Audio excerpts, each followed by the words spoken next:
आगरा के प्रतापपुरा स्थित पंडित रतिराम शिव एवं दुर्गा मंदिर में श्रावण मास के अवसर पर आयोजित श्री शिव महापुराण कथा के 6वें दिन भगवान शिव और माता पार्वती के दिव्य विवाह प्रसंग का भावपूर्ण वर्णन किया गया। कथा के दौरान दूल्हा बने भोलेनाथ के अलौकिक स्वरूप और शिव बारात का ऐसा मनोहारी वर्णन हुआ कि श्रद्धालु भक्ति रस में सराबोर हो उठे। श्री शिव महापुराण कथा के 6वें दिन कथा व्यास श्रद्धेय पंडित लोकेश कृष्ण शास्त्री ने भगवान सदाशिव की दिव्य बारात का भावपूर्ण वर्णन किया। उन्होंने बताया कि जब भगवान शिव अपने सभी गणों, भूत प्रेतों और देवताओं के साथ हिमालय राज के महल पहुंचे तो देवताओं को देखकर सभी आनंदित हो उठे, लेकिन शिवगणों और भूत प्रेतों का स्वरूप देखकर वहां मौजूद लोग भयभीत हो गए। बच्चे छिपने लगे और माता मैना मूर्छित हो गई।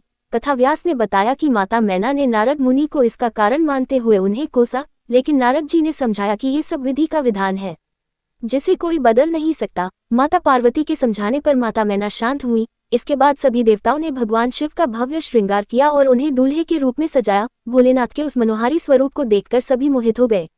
वैदिक मंत्रोच्चार और ब्राह्मणों के विधि विधान से भगवान शिव और माता पार्वती का पावन विवाह संपन्न हुआ। विवाह के बाद एक ब्राह्मणी ने माता पार्वती को पतिव्रत धर्म का उपदेश दिया। इसके उपरांत माता पार्वती अपने पिता हिमालय के घर से विदा होकर भगवान शिव के साथ कैलाश धाम के लिए प्रस्थान कर गई। कथा में मंदिर महंत पंडित तुहिराम, संतोष शास्त्री, समाजसेवी श्याम भोजवानी, उमेश अग्रवाल, नवल किशोर अग्रवाल सहित बड़ी संख्या में श्रद्धालु उपस्थित रहे। पूरे मंदिर परिसर में हर हर महादेव और बम बम भोले की जयघोष से वातावरण भक्तिमय बना रहा।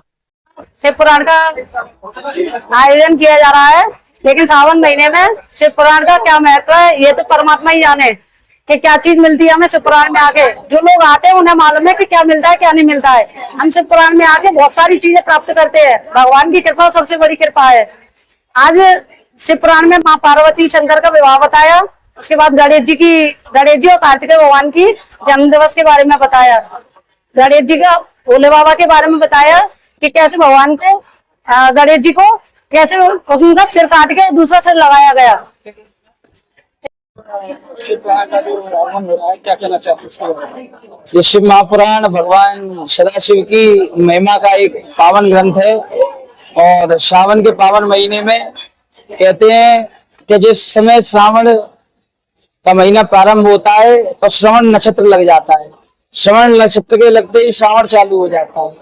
तो सावन में ज्यादा से ज्यादा भगवान की कथाओं का श्रवण करना चाहिए।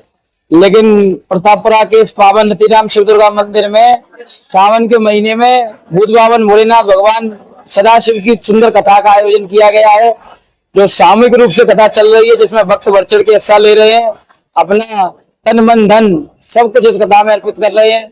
आज की कथा में भगवान सदाशिव के पुत्र कार्तिकेय भगवान और श्री गणेश जी की पावन कथा की महिमा को सुनाया गया। और शिव पुराण में ब्रह्मा जी नारद जी से कहते हैं कि जो भगवान शिव के पुत्रों के जन्म की कथा को सुनता है उसका जीवन धन्य हो जाता है।